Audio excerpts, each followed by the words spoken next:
This is the Nedgroup Investments Insights podcast, where one or more of our experts explore a variety of views and insights that investors care about. Welcome to the first episode of Sustainable Returns, a podcast series by Nedgroup Investments. My name is David Levinson, Head of Responsible Investment at Nedgroup Investments, and I am pleased to open this first episode with a reflection on where we are and where we're going on the path towards sustainability. 2024 was a mixed year. Globally, we've witnessed both setbacks and strides. In the United States, for example, the recent political shift has given rise to anti-ESG sentiment at the national level. Yet, in regions like the UK and here in South Africa, bottom-up momentum and private sector determination continue to drive meaningful change. We recognize the urgency of the moment.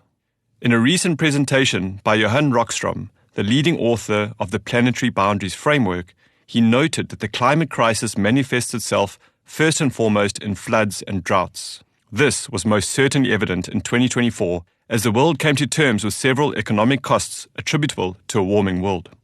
In a record-breaking event, the eastern region of Spain received 772 millimeters of rain in just 14 hours, leading to severe flooding and loss of life.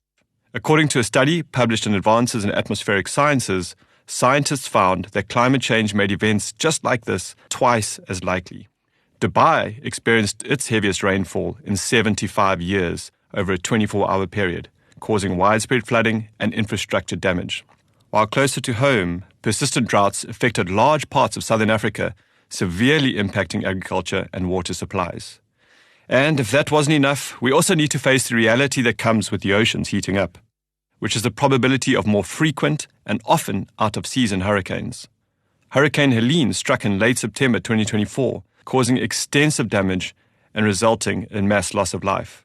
It was one of the costliest disasters of the year, with the National Oceanic and Atmospheric Association estimating damages in the vicinity of $80 billion. I know you may be listening and wondering, what do we do now? There are obvious and more obscure ways that investors can hedge themselves against such risks, or even look to participate in these events in a manner that supports portfolio resilience. One area that has received significant attention over the past 2 years is that of catastrophe bonds, also known as cat bonds. These are high-yield debt instruments designed to help insurance and reinsurance companies manage the financial risks associated with natural disasters, just like hurricanes, earthquakes, and floods. These bonds allow insurers to transfer some of their risk to investors in the capital markets. Climate change is becoming more tangible, and the World Economic Forum's risk report for this year reflects this reality.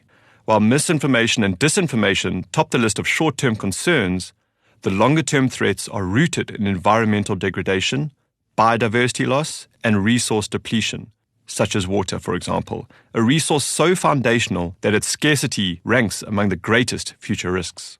I also want to remind everyone not to lose sight of the opportunities that we do have.